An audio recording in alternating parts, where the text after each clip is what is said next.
nature friends! Welcome to the BC Native Bee Society's Wildflower of the Week. Today is May 20th and it's World Bee Day. Happy Bee Day!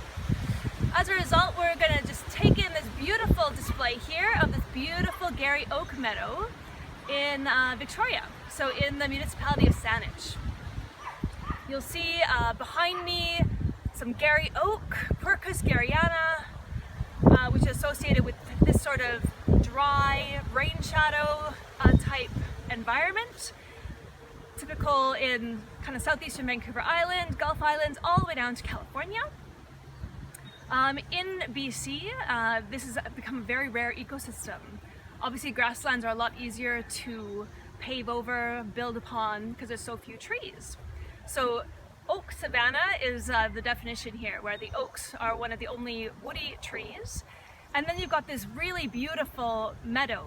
So at the minute, behind me are the golden woolly sunflower, Eriophyllum lanatum. You might be able to see sea blush, Plectridis congesta, and then the blue camas. There's two camises, common camas and great camas, and there are ways of distinguishing those. This ecosystem, now being reduced to 5% of its range, is an endangered ecosystem, and indeed this community, or this little plot, is lovingly maintained by a restoration partnership between the municipality of Saanich and the Garry Oak Ecosystem Recovery Team.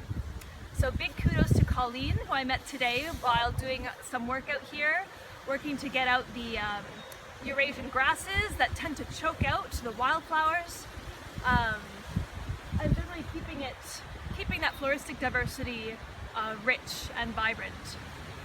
These communities are super important to our native pollinators, as you'll guess, and given that it's World Bee Day, let's just give a nod to the over 600 species of native bees in British Columbia alone.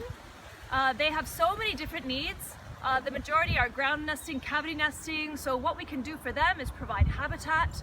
We can kind of leave our lawns, we can mow selectively, we can water selectively, so that bees that nest in the ground will be able to find their burrows either in the morning or in the evening. We can leave dead stems.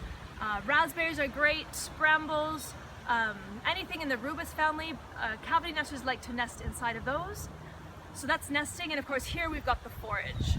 Beautiful selection of pollen and nectar, which is protein and sugar, and that's what bees need to get about their lives and to propagate their community of pollinators.